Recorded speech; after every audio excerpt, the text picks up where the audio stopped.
What's up, friends of the show, and welcome back to the Between Shifts podcast. Today's guest is a real-life superhero that wears her cape in the form of an apron. From helping people find their forever homes to baking the cake they'll share with their forever person. Free time? She's never heard of it, but luckily she had a minute to sit down with us and tell her story. Today's going to be a sweet one with the one, the only, Miss Moriah Bettencourt. Yeah. Thanks for coming. And by the way, I Thanks didn't fact check that. I don't know if there's any other Moriah Bettencourts. But Actually, there is. Is there?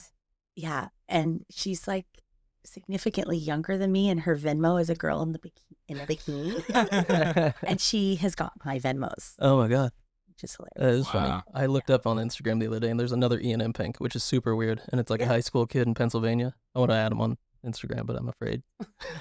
Oh, we can Maybe start if he with this sees too. this, yeah. Look at how nice Moriah was. She brought us a whole bunch of sweets.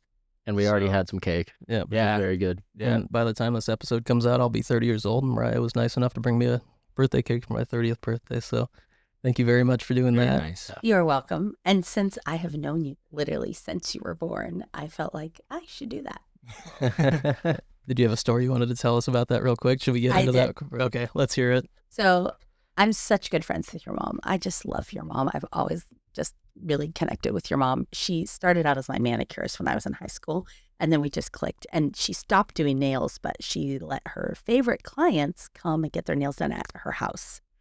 So she was pregnant with you, but she obviously didn't know when you were going to come. So she was like, call me when it's time for your next appointment. So I call, and it's in the days of a real answer machine. Yeah. And the answering machine picks up and it's like, hey, in case you haven't heard.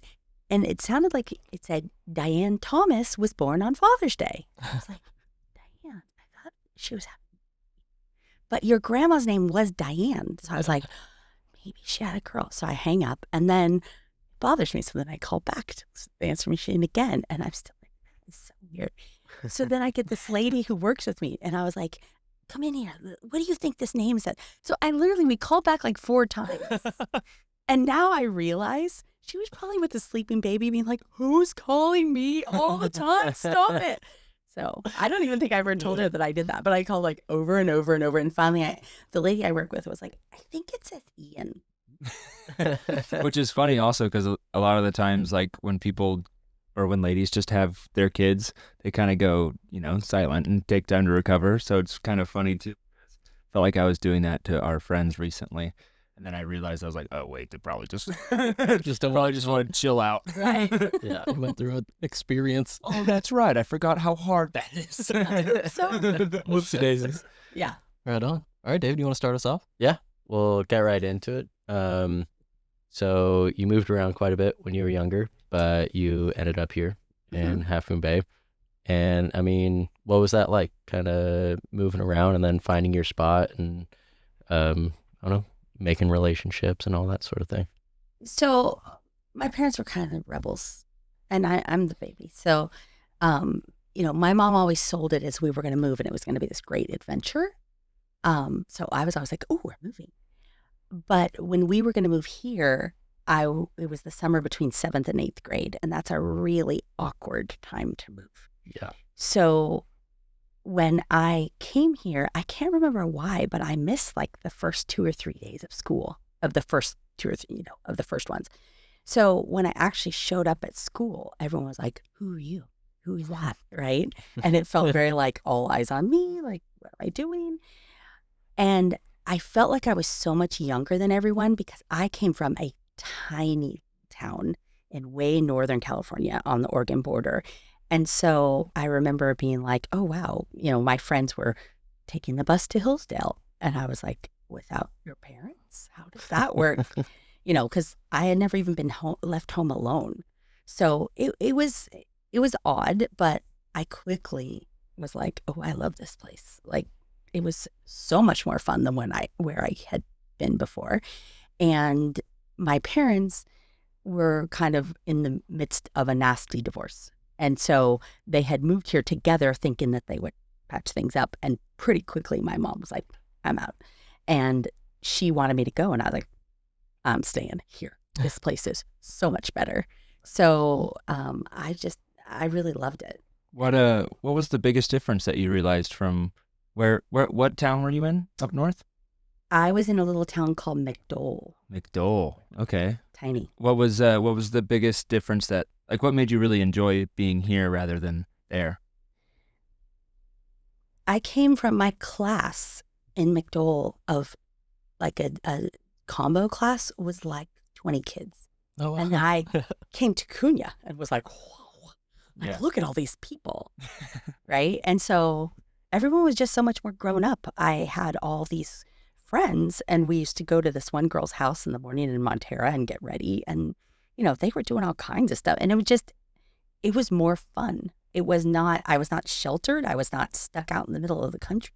It's just way more fun here. Yeah, and I'm sure because you ended up staying here for so long now, you probably started to feel a little bit more stability. 100%. Yeah. Did you think, I know at the time that you moved here in middle school, it was hard because, like you said, you felt like you were kind of on an island with everybody. But do you feel like by the time you got to high school, that kind of went away? Yep. Nice. So I loved high school. I loved the social part of high school. Yeah. Well, before we get into that, what was it like being the youngest of 4 sisters? And I'm significantly younger than them. So my oldest sister is 12 years older, and then my next sister is 9, and then the one closest in age to me is 5 years older.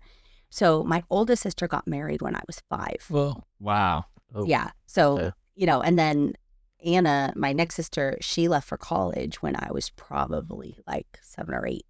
So, I was always the baby. And really, my dad did not care about having girls. Like, my dad wasn't upset, like, oh, I've got 4 girls. That it didn't bother him. Yeah. Because he was like, oh, no, they're going to be boys. Like, he was like, you can't be girly. You have to go outside and chop wood and change a tire and do all that. And I didn't have to do any of that. yeah. So I Being just the got baby. to, Yeah. just, I was like hot chocolate monitor. Yeah. Well, when your parents divorced, did your other sisters leave and go with your mom, or did everyone stay with No, dad? so they were all adults. Yeah. So Tammy and Anna were both married. And actually Shelley was married too.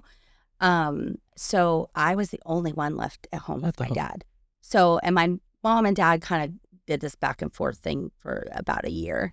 And when my mom finally left for good, I had just met Jeff. Wow. And I was kind of like, I'm not leaving. I'm not leaving. I'm not leaving. So, You must have been the flower girl at a lot of weddings. I was the flower girl at Tammy's. And in Anna's wedding, I was a bridesmaid. And then Shelley did the elope thing. So she didn't. Okay. Just down that but- one a little bit. Yeah. Okay. Well, it's no secret that baking's a huge part of your life. Did that stem from being a child? Yeah. Like being young and doing that with your parents? Yeah. Mostly my dad's mom would come and stay with us for a couple months at a time. And she loved to bake. And so we would always be baking with her. And again, because I'm so much younger, it was really more like, oh, here's this pile of dough you can play with, Mm-hmm. right? Because I was probably making a mess and being annoying. So I did do a lot of baking with her. And then my mom just always had us in the kitchen. My mom was like, do this, do that.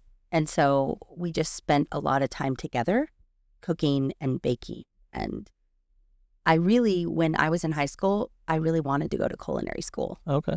but I just couldn't quite figure out how to pay for it. Yeah. There's that. Yeah. And then I also figured out pretty quick that, wait a minute, they work nights and weekends. That sounded terrible. Yeah. That's the having fun time. Yeah. Right? Yeah. I had something, but I forgot it. Sorry. What were early jobs like for you? I babysat. Okay. I seen a meme on Instagram the other day and I was like, so true. That was Gen X.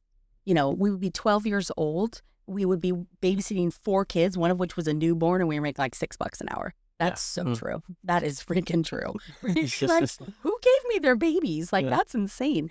So I did some babysitting. And then when I was 15, I got a job at what is now CVS, was Long's Drugs. Yeah. Okay. And so I worked there all through high school. Well, I wonder if there are any more longs anywhere. There is. We went to the Big Island. I was going to say Hawaii, right? Yeah. And Lisa, my sister-in-law, also had worked at Long's Drugs, and we drove by and we were like, what? There's a Long. So we went in and we looked around. We took some selfies. We were That's awesome. total dorky. Well, you gave you went to CSM, right? Gave it the Sorry. old college try. Can you just tell us a little bit about that? What'd you study while you were there? I studied instant credit at Hillsdale. So pretty much. So my dad got remarried, and I wasn't a fan of that situation. So I needed to move out. I needed an apartment stat. So for a while I had lived with Jeff's parents, and then I had to tuck in my tail and go home, and was immediately like, I need an apartment. So I basically was like, I got to get a job. So I got 2 jobs and an apartment, and I just stopped going to CSM. So the funny thing is, they actually threw me out on academic probation. So when my son was little and I wanted to learn sign language, I thought, oh, I'll take a class. And I found out that because I got like booted out on academic because I just never showed up, that for me to go to a junior college in California, I would have to go board and tell them basically how I'm not a loser anymore. You're like, I just want to learn something this I time. was like, oh, okay. So anyway, yeah, college wasn't my gig. Yeah. Well, and how long had you known Jeff or been with dating Jeff at that time? You would have been 19. Yeah. So Yeah. we started dating when we were 15. I was a freshman. He was a sophomore. And he was a bonehead. He failed his freshman English and social studies. So he was like sitting next to me, and I was like, that guy's kind of cute. So we started dating then. We took a couple little breaks here and there, but, pretty much been together. Was it kind of a trip for you to just experience a multi-generational family here on the coast? Yeah. Yeah. I mean, and his family was really cool, and they were fun. So they're still fun. One of the longest lasting families in town, too. Yeah. Yeah. But I remember, going over there to dinner, and we were like sitting at dinner, and, they're all talking, and Jeff said like, fuck this or fuck it. And I was like, and I just froze like, hurt. Like, what's going to happen? Because at my house, had you said that, you would have been in big fat trouble. So, they were just always really fun. And I love his family, and just, they were great. And it was so cool to see. He was always like, oh, that guy's my cousin. That guy's my cousin, blah, blah, blah. And I'd be like, wow. Because I had cousins, but because my parents were from New Mexico, there was one cousin who lived in California, and that was it. Other than that, we would see them like every few years. So to be like in Safeway and see a cousin every 5 minutes, I was like, this is kind of cool. Was there any other crazy culture shocks? Like, was there? I mean, not just other than seeing your cousin everywhere you go.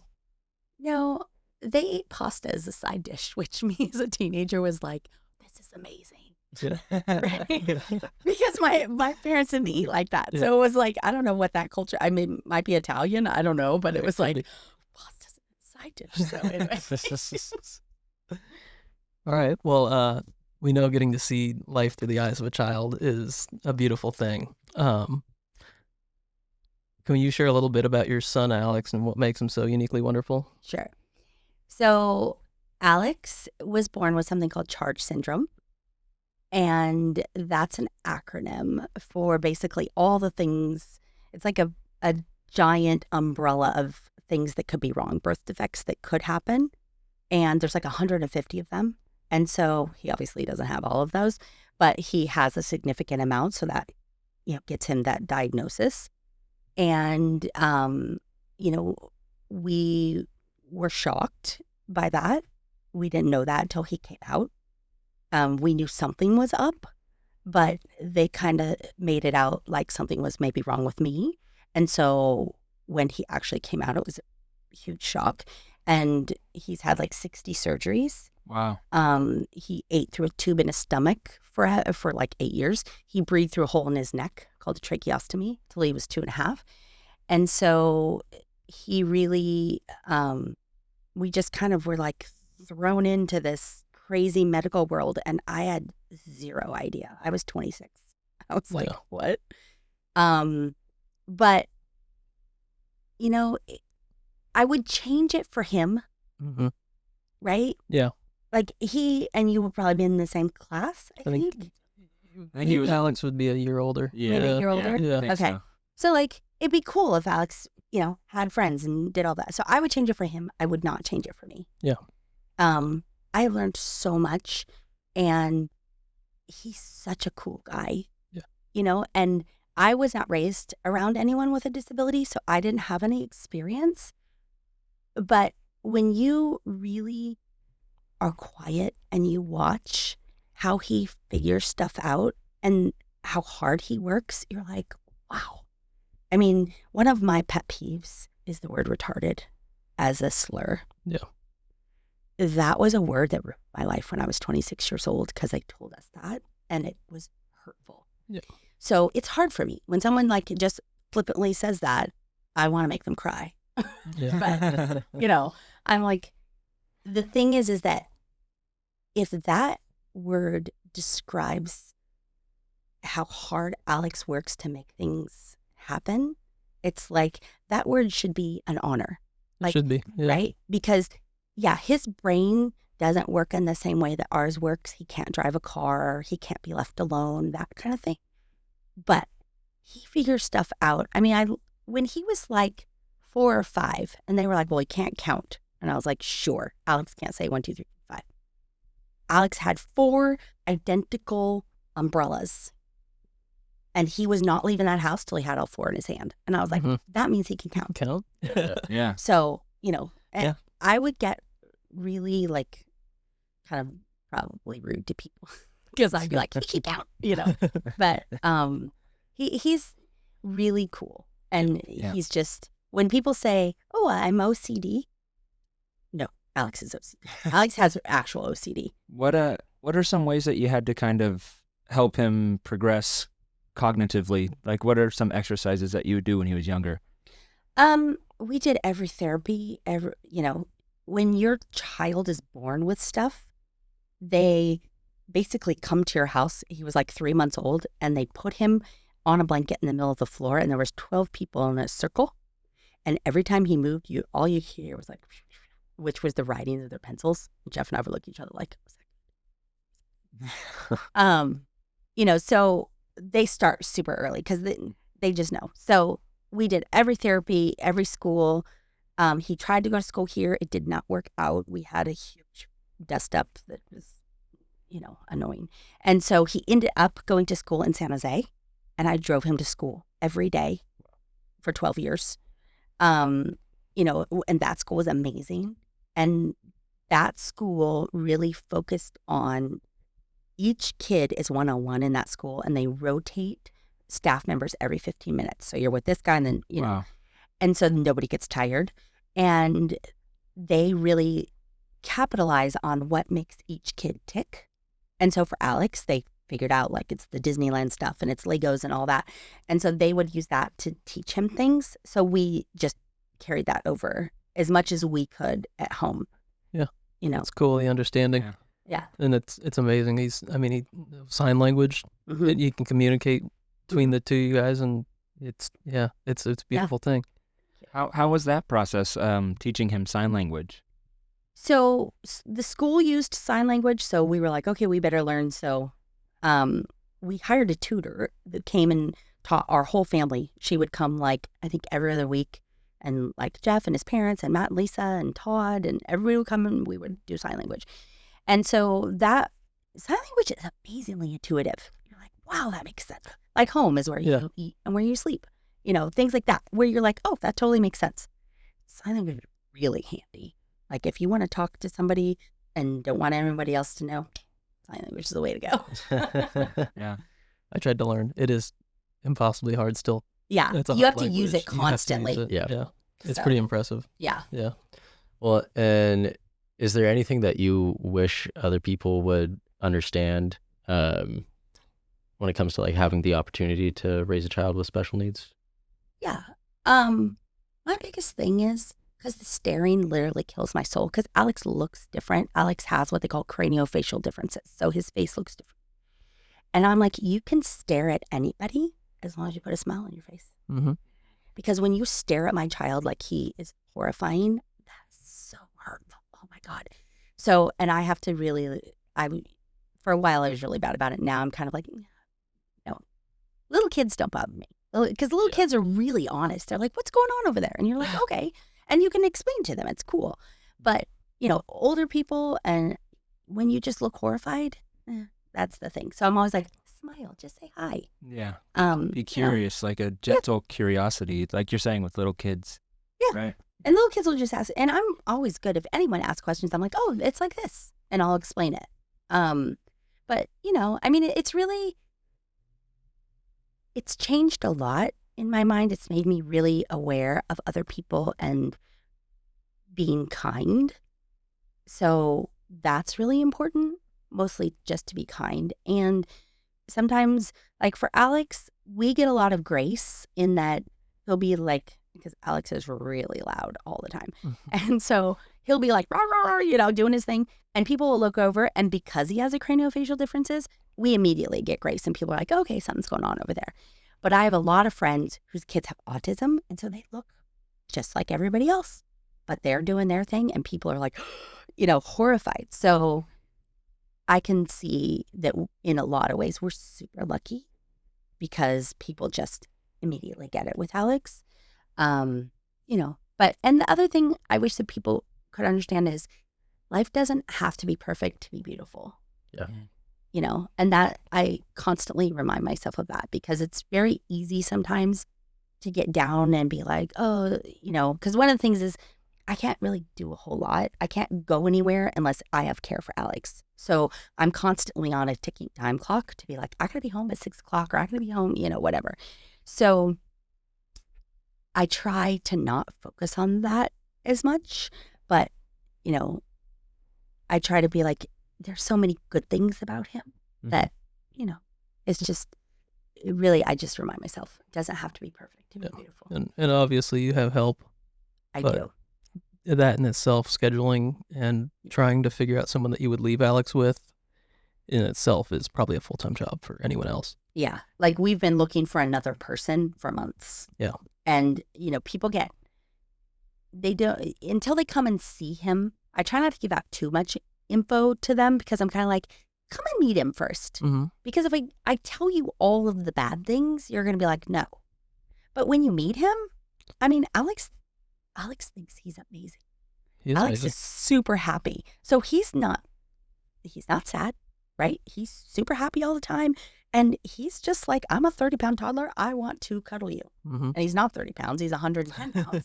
But, he's like, hey, I'm going to sit on your lap or I'm going to go over here. He's really easy to like. And he's really easy to handle because he's like, oh, okay. He has no cognitive ability to lie. Yeah. None. Yeah. I mean, if he tells you something, it's there. Truth. Yeah. Right? And so he's not mean. He's just like, this is who I am. Yeah. So.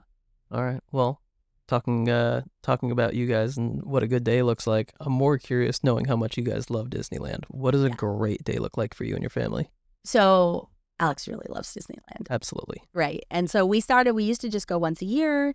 And then Jeff and I added on, we would go once a year with Jeff's whole family. And then Jeff and I added on just a trip to 3 of us, usually in the winter. And it was sort of like after crab season and after duck season, right? Because crab season would roll right into duck season. I'd be like, oh, duck season. So we were, we'd do like a February thing. And sometimes if Todd didn't have like activities they could join to or whatever.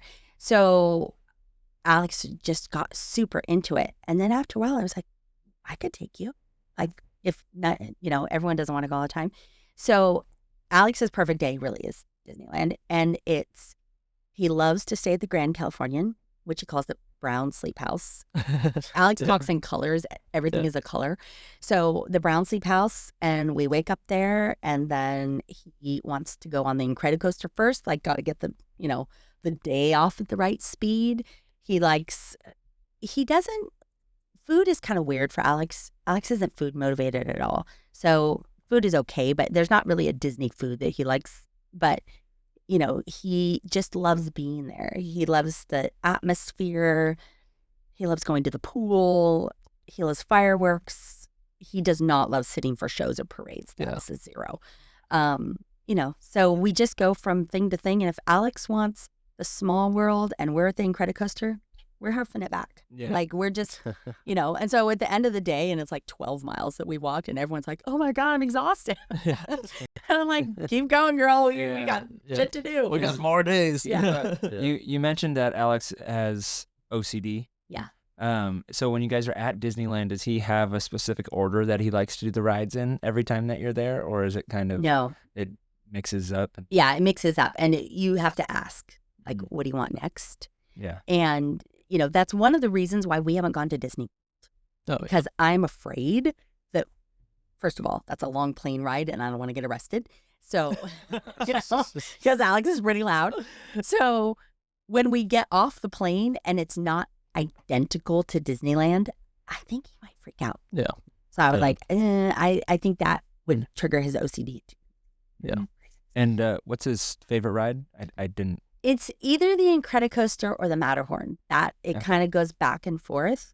We're actually going this weekend, Oh my God. Awesome. but the Matterhorn is closed. Which is Oh. And does he call those rides by their name, or does he No. involve colors in those as well? So the Incredicoaster is the big roller coaster, but he wants, so it used to be California Screamin'. Yep. And they had 5 colored cars, green, orange, yellow, red, maybe it was 6, blue and purple. Okay. So he wants everything to be the purple car. And And now they're all red. All red. Yeah. But Alex is actually blind now. He's lost his eyesight. Mm. So we're bad, and we tell him that. Yeah. Because we might as well. I Yeah. mean, we got to take off perks where we can get them. Yeah. And so we're like, it's purple car, dude. Like, you Yeah. got this. So, Yeah. But he loves those roller coasters. yeah, he does. My mom said that was like the best trip when she went with you guys. Yeah, I love taking like- your mom. Yeah. I was thinking, I got to call her and be like, come on, Yeah. Jill, let's go. I know. You going this weekend? I'm Right. sure you could probably steal her. Well, bit of a transition here, Yeah. but so you have. I feel like most people know you for your business, Fishwife Sweets, Mhm. but you also are a real estate agent, and Yes. I believe you were doing that before this. I was. I think is it 20 years? Yes. Okay. Well, I was just wondering what the appeal was for you to get into real estate at the time that you got into real estate. So when I was in high school, they gave us this aptitude test, and then they would come back and say what you should do, and then there was what you shouldn't do. And the 2 careers I shouldn't do was medical and real estate. So I got both of those. So, I just kind of fell into real estate because when Alex was born, I had to quit my job. And so, but that wasn't really ever in our cards. That was a hardship. So when Alex got to like preschool age, what I knew how to do was bookkeeping. And so I started doing bookkeeping for little businesses. And I don't even remember how. Someone through my mother-in-law knew. I got hooked up with Carol Del Mar, Okay. and she needed a bookkeeper. So I started doing Carol's books. And then pretty soon she was like, why don't you get your license? Because she had some property management accounts. She had like 15. And she was like, you could do property management. So I got my license and I started doing property management. The first thing I ever sold was a mobile home in Kenyatta Cove. And I got my commission check and I bought a new couch. And I was like, this is amazing. This is it. Yeah. Yeah. Like, this can pay the bills. Let's do this. Right? Okay. And I totally worked at home. So it was perfect for me. I could always, pick Alex up from school or do whatever I needed to do. I planned all my own schedule. I could do everything. So real estate was really perfect for me. And you do a lot of property management, right? I do. Yeah. I do a lot of property management and a fair amount of sales. Now Carol and I are partners. Yeah. And so we do a lot of sales, which I love the sales because you get really, really personally involved. Yeah. And you feel like, oh my God, and I love that part. That's cool. I really love Yeah. it. And did I see that you have? Is it a current listing in El Granada, or was that a past listing that I had just seen online? Must have been past. Okay. So I just closed escrow last week on one in Moss Beach. Awesome. And then I have a condo in Half Moon Bay, an active listing right now. Awesome. Okay. Where in Moss Beach? It was 502 Vermont. Oh, yeah. Okay. Yeah. Nice. Yeah. We Yeah. just closed escrow. Oh, You nice. looked at I looked at that one. Yeah. Yeah. Yeah. Nice. Congrats. Where's the condo? Is it Amesport? Sandy Cove. Oh, okay. I actually just closed escrow a couple weeks ago on a Amesport that was actually off the market. Well, Amesport's a cool place. Yeah. Yeah, it really is. I like that Yeah. little neighborhood. That's a cool spot. Yeah. All right. Well, speaking of you being busy all the time, with having Alex, a career in real estate, a husband that would leave for multiple days at a time to go be a commercial fisherman, what's a typical day look like for you? Or at the time, was that just non-existent? Yeah, typical. There was no typical. When Alex was little, it was like I gotta get up and get him to school. So we would sit in traffic, and the Morgan Center, which was his school, was really patient with me because we'd roll in sometimes an hour late because the traffic would just be like, oh my god, you know? And that was in San Jose. Yeah. Yeah. So, that's So an I was hour. driving an hour, right? So now that Alex is aged out of school and he's home all the time, we have caregivers that come every day. So it depends what day it is, what time people come. And, you know, we just, like this morning, he got up for the day at 2:30 a.m. because he was not into sleeping. He's super excited about Disneyland. So he's like spinning around about that. Fired up. Yeah. Yeah, he's ready to go. So, you know, I got up and he went back to sleep because the world according to Alex. So, you know, but I mean, Jeff, he is gone sometimes, but he comes home most of the time now. You know, we did have a couple of stints. Once he lived in Fort Bragg for 9 months when he was doing a big job on the boat.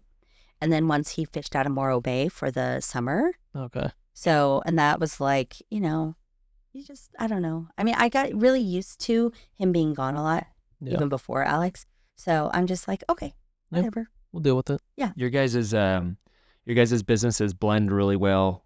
I don't know if it's unintentionally. I'm sure there's some intention to that. But when you look up your guys' names, it's like Miss Moriah and then Fishwife Sweets. And it's really cool because it just blends so clean.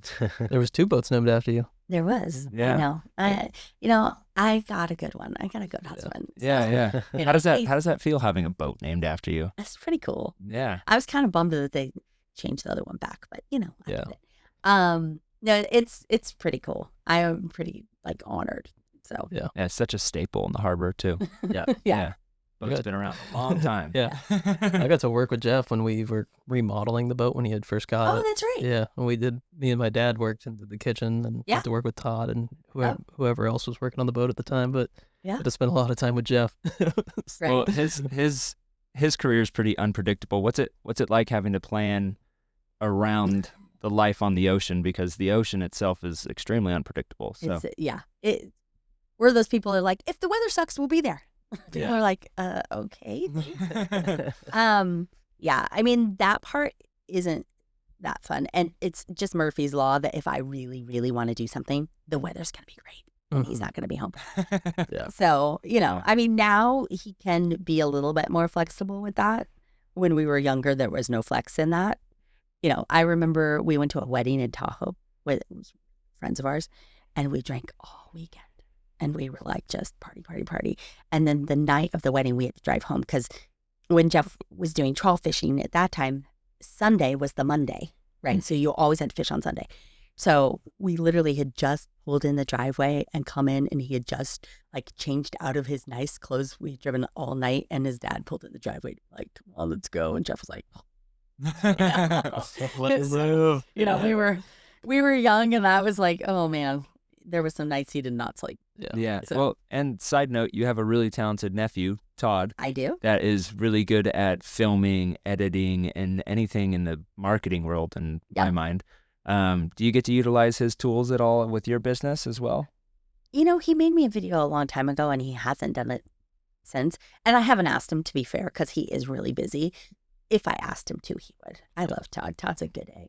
My kid's a good I one. browsed around on the Miss Moriah website, and I was like, this is Todd's work. Right? This is really good. Yeah. And I love the video of you feeding him a chocolate dip Brussels sprout. Okay, that was hilarious. So we had zero idea he was going to pop the whole darn thing in his mouth.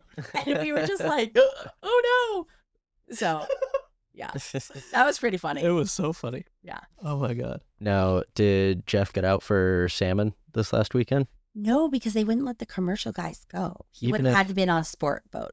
And Oh, just because he has a commercial boat, you can't sport off of it? yeah, Ugh. I know. Boy. And I'm so sad. Yeah. Salmon is literally my favorite thing. Oh, yeah. It's like, don't you know anybody? And he Yeah. was like, Everybody's boat is full already. yeah. Well, and he was kind of like, Jeff doesn't catch fish on a pole. Like, that's Yeah. not interesting to Just him. doesn't fish for fun. Right. Yeah. So, You kind of had to get your foot off the ground with real estate. And then once you got established in that, how was it, and like what was the thing that made you want to start Fishwife Sweets? The real impetus to Fishwife Sweets was that I had to find something to do with things I was baking other than put it in my mouth. I went through a bread baking phase that was like, oh my God, I think I gained like 20 pounds in the summer because there's only one thing to do with hot bread from the oven, and that's slather it with butter and eat it. Which is one of the reasons I don't do bread. People are always like, do you do bread? I'm like, no. Not anymore. No, thank you. So I started Fishwife 10 years ago. 10 years ago this summer. Yeah. Oh, wow. And it was just because I just wanted something to do. Property management can be kind of hard sometimes, kind of negative. People are mad a lot, and I don't like to be mad. I am a very positive person.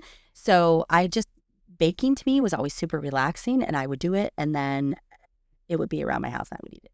So I started this business, and I was just going to do, my sister-in-law at the time was running like one of the fishermen associations, and they did this little festival called Fish and Fleet.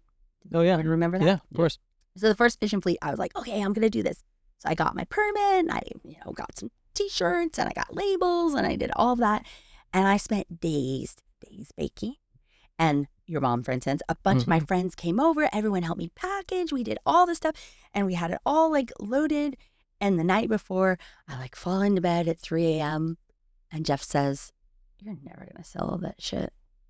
And I was like, what? And he was like, "Moriah, did you see all the boxes? I couldn't believe it when we packed it up, blah, blah, blah."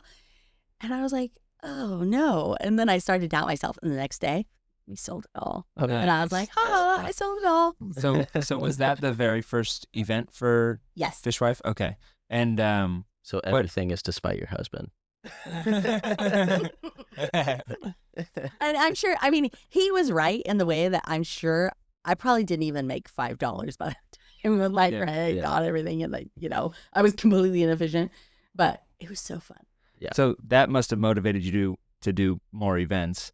So what was the next line of events? What led you? What did that event lead you into? So then I would take like some orders here and there, but then I didn't do anything again, I don't think, till the following Fish and Fleet. And then after like my second Fish and Fleet, then I started getting invited to things like, the elementary school bazaar or whatever. But I would be there with my cookies, and they would be selling bake sale cookies for 25 cents. I'd be like, and I did a lot of stuff for Alex's school, because I was like the PTA president person there. So I did a lot of stuff for them. And it kind of like snowballed a little bit until COVID. And then COVID, like, what? That was insane. So the first week they locked us down, then remember everyone was like, I bake bread, I do this, I do that. Yeah. And so Lisa was like, let's do fish fillets, because Jeff was fishing. And we were like, let's do fish fillets. So, and then I was like, just put on there like boxes of cookies, see what happens. Holy crap. We were instantly like a bunch of boxes a week. And I was insane. And we lived in a little house in El Granada. And with a cottage food permit, which means you can bake from your home, if you're using the kitchen for a cottage food, you are not supposed to be doing anything else. So what would happen was I would like start stuff, and then the guys would want to come home for lunch because there was no restaurants, right? Yep. Because it was COVID. So I had to put everything away, and then they would like clean up their stuff, and then I would do more, and then I'd be like, I have real estate appointments, and I'd go do real estate, and then I'd come back, and I would literally stay up till 3 a.m. Just most bake. nights, just baking and just getting everything done, and the packaging and the and then one of Alex's caregivers was like, hey, I'll side hustle that. So she would help me, package and do stuff. If she wasn't with Alex, somebody else was with Alex, and she would be helping me. And so it was like a skeleton crew, and we were home delivering, and it was insane. It was great. Yeah. I mean, it just kept going. Like you guys did Harvard markets. Yeah. And then you did your cart at Farmer John's. I mean, you just kept going, right? Yeah. And the Farmer John's thing, so we did Harvard Market, which was cool, and I did it in the tent like everybody else. And then Farmer John's reached out to me when it was going to be the Danny's, right? Yep. Not Farmer John's. Not Farmer John's anymore. Yeah. And so they reached out and was like, hey, would you like to do like a standing gig every weekend? And I was like, yeah.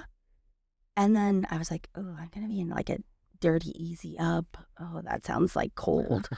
And so I said to Jeff, I'm like, could you make me like a hut that you could like forklift in and then the end of the season forklift out? And he was like, I don't know. And so then the next day he calls and says, why don't you come to the shop? And I was like, okay. So I go down to the shop and here he's got this trailer, like the 4-wheeler trailer thing that he had. And it was all framed out. And he's like, and him and Todd made that cart. That's really cool. And It it's was so, so cool. cool. It was like the best thing I'd ever seen. Yeah. And that thing, you've had it at Farmer John's, you've had it at Yeah. Dogma, you've had it Yeah, everywhere. it like goes all around. Right now, it hasn't been going out as much, Yep. and I miss it. And I'm like, and part of it is because I can't move it myself. Yeah. And Todd's busy, Yeah. and I'm like, Yeah. oh my God, I can't do it. So you started off pretty much just doing single event a year, and then you pivoted to, maybe a couple more. Then how was it? What basically just made you go all out? And, now you have your brick and mortar shop and it's a full-time thing. How was that? So, Jen, who owned Garden Apothecary, called me one day and said, hey, I just gave my notice at my store because she had the second location down Main Street. She's like, I just gave my notice at my store, and that's because you're going to open a store there. And I was like, you're crazy. Okay, bye. And then I called her back and I was like, well, what does that mean? Like, how much is the rent? How much is this? What about that? So then I called my sister-in-law, who is like my big sounding board. And I was like, what do you think? And she was like, let's go look at it. So we go look at it. It had these cool shelves on the wall. And Jen was like, I'll leave those for you. And I was like, okay, I'm in. So in the beginning, Jeff was kind of like, you're going to do what? Like, do you really think, people don't want that. Let me show you again. Right. And so, and he says all the time to people, he's like, I have never been so wrong, which was funny. So it just kind of evolved. And I am a shoot first, aim second person. I know that's bad. And I had called the health department to be like, these are the things I want to do. Is that cool? And the guy was like, yeah, cool. And then I signed the lease. And then when I actually submitted the paperwork, they were like, you can't do any of that. Oh, God. What? I signed a lease. Yeah. So we had to get through that process, which was a little bit daunting. And I think it actually went fast, but I wasn't so impatient. And I opened that store with zero retail experience. And I learned a lot of lessons. And it's just been great. Yeah. Yeah. S'more cookies up front. Right? Yeah. You pretty It's much. the warmer. Yeah. You learn pretty much everything on the run. Yeah. Like everything that you've had, you just kind of get thrown into and you just make it work. When I was little, my mom's such a positive person. And my mom used to say to us, you have the same pants to get glad in, meaning find your happy place. This is what's happening. Okay. In whatever reason, right? And that literally was the foundation of my personality, I feel like, is I'm always like, okay, what do we have to do? Let's figure it out. Because to dwell on something or to worry, I do worry, but, to dwell on something and to always look at the negative, let's just figure it out. How hard can it be? It's cookies, Yeah. Roll with the punches. right? Yeah. Well, dude, how early in your business of Fishwife did you get into doing wedding cakes? And do you remember the very 1st wedding cake you got to do? So I actually didn't do cakes at all. And someone had asked me for a cake. And she's a wedding planner. Anyway, she had asked me to do a cake. And I was like, sure, I can do it. And this cake just was a mess. And it had like a dome. It wasn't flat. It was just, and the more frosting I put on it. So I took her the cake and I was like, I cannot accept it. I was so embarrassed. I was like, it's terrible. And she was like, she was so gracious to me. And so after that, I was like, I'm never touching another cake. Like, cakes stress me out. So when Jen started working with me with Alex, she was like, why don't you do cakes?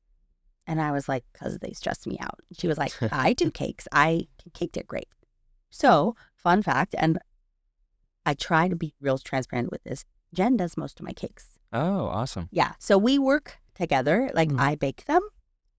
She stacks them and usually does most of the decorating. I'll sometimes come in and be like, but I liked or I want, And so we work together on the cakes. I've done now because she'll be gone or whatever. And so I have done a couple of wedding cakes and it's stressful. Yeah. That's a big part to somebody's big day. Oh, yeah. And we just had our first one a couple weekends ago that was a near disaster. Oh, no. Ooh. It was one of those hot days. Yeah. And driving it out to El Granada in the traffic, it started to crack and kind of like lean. And Jeff was actually with me because it was super heavy cake. And so I had to be like, Jen, I'm coming back to get you. Because we have to go fix it. And so, we had to fix it. Wedding cakes are a lot of stress. Yeah. But I don't know. They're actually really cool too. Yeah. So, Yeah. Well, we were talking to Michelle about it, and it's got to be so hard to work with a bride on the day that she's getting married. Like, Well, showing and up I to don't the see thing. them. Yeah. So I actually learned from watching the podcast that Michelle sticks around at the wedding. I had no idea. Yeah. Because to me, I You're getting out of I it. would say 95% of the time, I don't see the bride. Yeah. They give me a time to drop that cake off. We go deliver that cake. We don't want to deliver the cake when anyone's there. Yeah. Right? Because we come in, it's on a sheet and all that. So it's like we deliver the cake and then we're out of there. So I deal with them before and then, sometimes they'll contact me after or whatever, but I don't see them on the day of. Yeah. It's kind of So- easier. Yeah, way Kinda easier. nice. No bridezilla moments. Yeah. So it's really wonderful seeing you give back to the community. One of the more unique ways we've seen you do it was on the 4th of July parade where your cart was getting towed in the parade last year. Yep. You threw out like a bunch of cookies. I Yes. don't know how many, but how cool is that? Are you Okay, going to do it that- again? Yeah, I'm doing it again. Okay. So I have wanted to do that since I had the cart. Yeah. And Todd and my husband were like, no, that's stupid. And I was like, Seeing a reoccurring come theme here. on. So the year before, I think Todd was gone or something. And anyway, so last year I was like, please. And so I had said to Jeff, you have to do this for me. And so he was like, all right, I'll do it. So, and then Todd was like, fine, I'll do it. And so in the cart, so it was 2,000 cookies. Oh my We God. make these little round Whoa. cookies. Did you guys get any of them? We labeled and No. packaged. Oh my God, they were so good too. We were like, I was all in. My staff was like, you are nuts. But I was like, I'm doing this. So in my cart was my best friend Gina and her kids. And then in the back of the truck was Matt and Lisa and a couple more people. And then in the truck was Todd was driving and Jeff and Justin Cunningham. And I think maybe Taylor. I'm not sure. So anyway, there was all these people and everybody was basically like, we are humoring you. Jeff was like, you're going to have some cookies at the end. Yeah, right. So I had most of the cookies in the cart with me. Yeah. And at one point we stopped and Justin comes back. He's like, tell us more cookies. So it was so funny. Everybody was like, I've never done anything as cool as that. Yeah. Because everybody was yelling for us. And everybody was like, cookie. That was the funnest. That was so cool. That was literally like, I have never done anything as cool. And this year, well, probably have 4,000 cookies. Like, I am doing it. okay. Nice. So, and everybody's like, can I go? So, I don't know. We might have like people 8 walk in. carts, I have no idea. Yeah, we didn't hear anything about it beforehand, and that's all I heard about afterwards. It's like, Oh, oh my cool. God, did you get Mariah's cookie? I'm like, I got one. I'm like, Yeah. Well, Gotta it's one use diet. thing. Yeah. It's one thing to get like a Tootsie Roll in the parade when people are throwing out candy, but to get a fresh cookie, Right? that's pretty cool. awesome. Yeah, that's pretty Yeah. cool. I was like, that'll be so fun. Everybody would love it. And people did. They literally, Yeah. adults too, were like, Oh, yeah. Yeah. So Yeah. it was so fun. how did Well- you bake 2,000 cookies? Well, they're small. yeah, So, and I have a big oven. yeah. Like, I have a real big girl baker oven.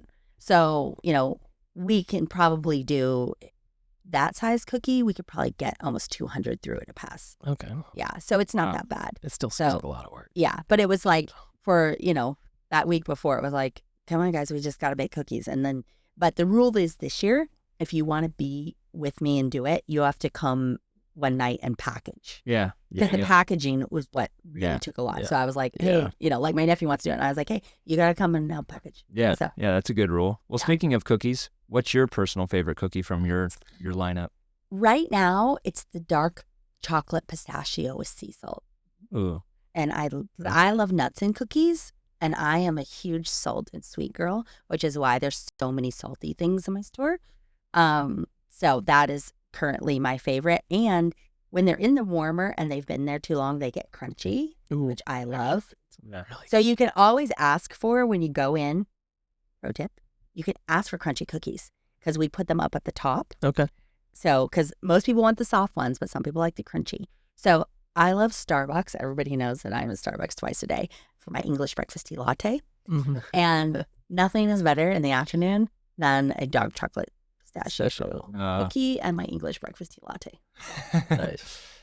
What about something that's hard to keep on the shelves? Is it the s'mores? The s'mores, we sell a ton of the brown butter sea salt chocolate chunk, which is my bougie version of a chocolate chip cookie. Okay. Because I'm like, I can't just make you these cookies. Like, that's embarrassing.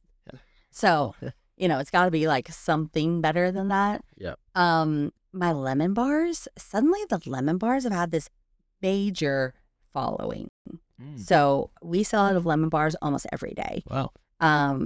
Curveball. Might be a springtime thing going into summer. Maybe. Yeah. Man, refreshing. Super popular. We get 8 boxes of 4 and 3 singles out of the can of bars. And, it's like pretty much daily is make the lemon bars. Yeah. Wow. So do you do a seasonal anything? Yeah. Do you do pumpkin around the... Tons of pumpkin stuff. Yeah. Like pumpkin snickerdoodles. Oh, wow. That Yeah. sounds good. Like if we never make another pumpkin snickerdoodle again, it might be just... Yeah. I have a big mixer, and just during pumpkin time, it's just like, just keep going. There's more pumpkin. Just keep going. Do you do anything for Pumpkin Fest?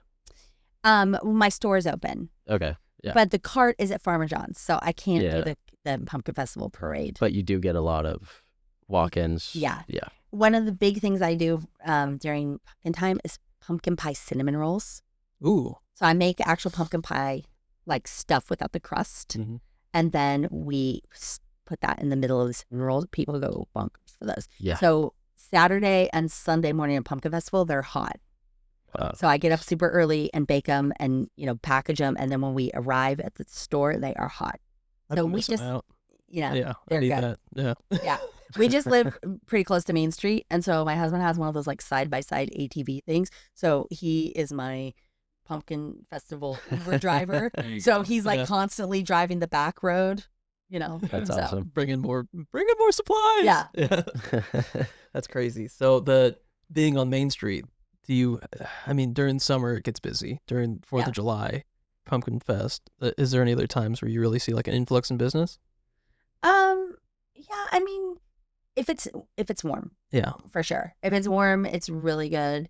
Friday nights we're open till 9. Okay. Because sometimes you're a late cookie. Mm. And those have been really busy. Yeah, I bet. So that's good. We now are open till 8 on Saturdays because again, like, people are running into someone's house for dinner and they're like, wait, it's spring. Or they go to San Benito and have a drink or two and they go, right? Cookie sounds perfect right now. Yeah. Or they get some gelato across the street and then they're like, a cookie would go really good. You know what? I want to collab with him. Yeah. Really cool. He's a super nice guy. He's very nice. And I'm like, we need to put my cookies in your gelato. Like, we got to figure that out. Yeah. So that'd be really. My husband thinks that we should do like ice cream sandwiches, like tomorrow get the cookies and go over there. Like that would be good too. Yeah. Oh, that'd be a lot. Yeah. Oh, that'd be crazy. So because you have that cottage permit Mhm. for baking in your own home for your business, does that make it a little bit more complicated to separate kind of like work-life balance because you are doing a lot of your work in your own home? Yeah. So when we lived in El Granada, we lived in this tiny little house, and Fishwife took over my entire house. Like, I would open the door to give people stuff, and what they couldn't see was behind the door was like the racks with the sheets on it, and like there was stacks of flour. Like that just drove my husband insane. Literally, like he was like, "Oh my God, this is terrible." So when we decided to move, when we were like, Fishwife has to get out of our house. It still has to be at my house, but it cannot be inside my house anymore. So we converted, with permits, a 2-car garage into my bakery. Oh. And so now it's way easier because I can shut the door. Yeah. And be like, it's closed out there. Turn off the lights, and it's not in my house. It's not. I mean, of course, there's a few things here and there. Yeah. And if it's 10 o'clock and I have cookies, I could just get one. Which is a perk. Yeah. But it's no longer like cleaning up from the day of baking and then making dinner in the same spot. Right. And it's allowed me to be a lot more productive. So there was years where I never went to bed before 2 or 3 in the morning. And now, because we have so much space and I can be so much more efficient, I don't have to do that. And so that's been the best part is I'll be like, I can watch TV. Like, I didn't watch TV for probably 3 years because I never sat down. Yeah. So now I'm like, oh, wow, like I can pick a show on. Yeah, there you go. What are you watching right now? The Secret Lives of Mormon Wives. Oh, yeah. Which is also driving my husband crazy. He's like, why are you watching that shit? So, but I really liked Landman. Of course, Jeff, was watching Yellowstone. So, Oh, yeah. There you go. watch that. I love TikTok. Yeah. So I probably watch TikTok more than I watch TV. There you go. Yeah. Well, you obviously have a lot going on in your life. So what are some ways that you get to relax and take care of yourself outside of work and just a busy life? I do a lot of self-care. There's the lashes, there's the nails, there's the pedicures, So I'm good at the self-care. Everybody around me does that. Everyone's like, oh, please don't feel sorry for her. She's always doing something. Treat yourself. Right. But you would say that's more of your you time? Yeah. Just kind of step away? Sometimes, I'll just, Monday mornings, I spend with Alex. Monday mornings, we go to Target because Alex lives to go to Target and buy Legos every week. So we go to Target Monday mornings, and then the caregiver comes in the afternoon. And so I will, sometimes just be like, okay, here you go. And then I will go and do whatever I want to do. Mondays are kind of like my down days. I work sometimes, but a lot of times Mondays are sort of my day. That's a three times a day Starbucks day. Try not to. But yeah. So, I love to take a walk. For some reason, living in town, the walking hasn't been as big of a happy spot for me as it was. Yeah. I think kind of because of my dog. My dog is very shrieky and reactive. Yeah. So it used to be that the first part of our walk was kind of through the harbor, like through the parking lot. So it kind of gave her that time to be a shrieky weirdo with nobody around. But now I'm like in a neighborhood and my dog's shrieking and everyone's like, is she okay? So, Moving out of El Granada and farther away from the harbor, does that feel weird too now with the business being? Yeah, it's a little weird, but I really love living downtown. Yeah. Like, Cool. yeah. The traffic in El Granada, we're doing El Granada and Half Moon Bay. Oh my gosh, it was a lot. Because on the weekends when I'm constantly restocking the store or whatever, that was really messing me up. And then I'd get to the store and be like, oh my God, I forgot someone's order. Well, now you're 45 minutes back and forth. Yeah. So, I really, really, really love living downtown. So I don't think I miss Spangler's. Yeah, I was gonna say there's certain things that you probably go from Right. eating at this place every night or Yeah. yeah. I really miss Spangler's.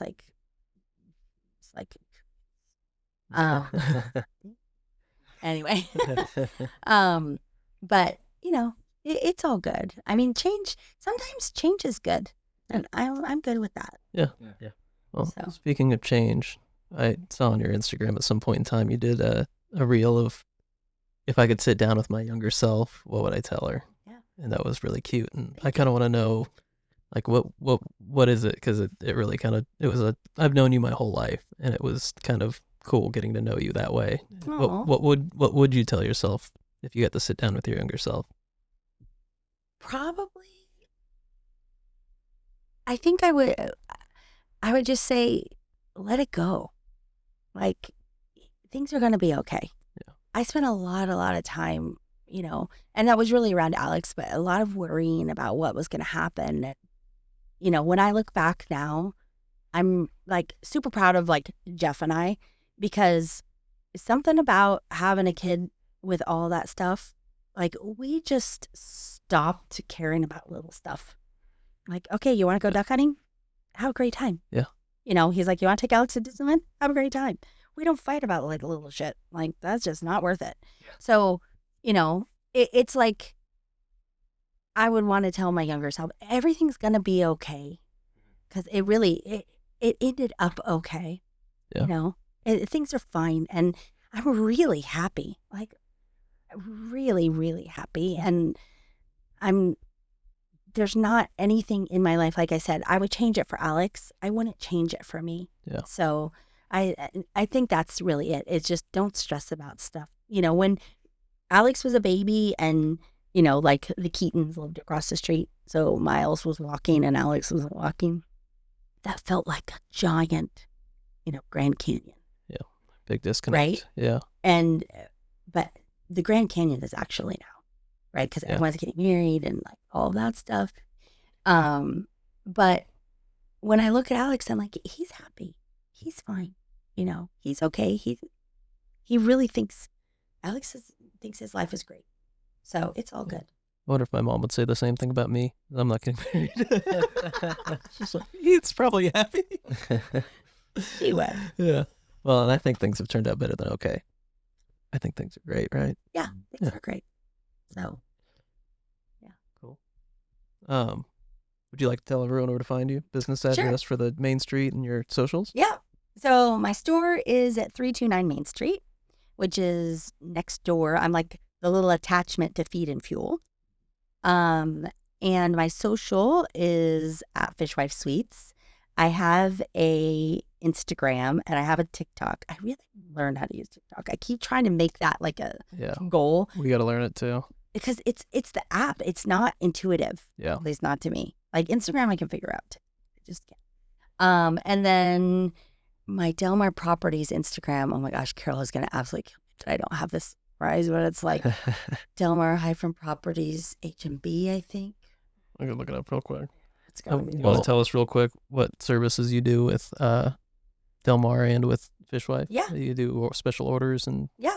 Fishwife, you know, we have the store. We're only open Thursday through Sunday. Come at me for that. People are like, why aren't you open 7 days a week? I'm like, because I have to sleep and work. So Delmara, I do property management and we do sales. So if you need property management or sales, and hey, perk, if you use me as your realtor, you get a whole year free of Fishwife Sweets. oh my god. And I mean it. I'm like, you call me if you want a wedding cake, you want like a cookie every day, whatever you want, you call me. That's a pretty killer deal. That's Right? a great deal. S'more a day. Yeah. Oh my god. Yeah. Right? All you have to do is help package. Yeah. Yeah. And next time y'all are at San Benito House getting a drink, pop on over, grab a Look cookie. across the street. Yeah. Yeah. Yeah. And the shop is so cute. Thank you. Yeah. I can't get Instagram to load, but Yeah. I will be able to find you. Yeah. Yeah. You can find me. If you go to Fishwife. After this, just send Ian a text with what the username is, so then we can. tag Okay, you cool. on We'll Instagram. tag you in it. So Perfect. Yeah. Yeah. that's awesome. Well, thank you so much for the cookies. Yeah. And for Right. taking time out of your Oh yeah. super busy schedule. Oh, thank you. Guys. Yeah. This Yeah. was Very very fun. sweet of you. My first podcast. Yeah. Hell yeah. And thanks again for the birthday cake. I really didn't expect that. You're welcome. It's gonna be my birthday episode. I'll be 30 by the time you guys watch this. Oldie. Yeah. Whoa. Cool. All right. Well, thanks for Awesome. coming. All right. Yeah. Thank Thank you. you. Thanks. Right. Right. Well, welcome back to the recap. What a sweet episode. Yeah, what a heartfelt episode for sure. It was so sweet. Sweet. Sweet. God, I never. I was like, why is David laughing? Our fans will get it. Yeah. No, that was awesome. Yeah, crazy. Like, just like huge learn on you go, like go get 'em attitude. Yeah. With like everything that she's done.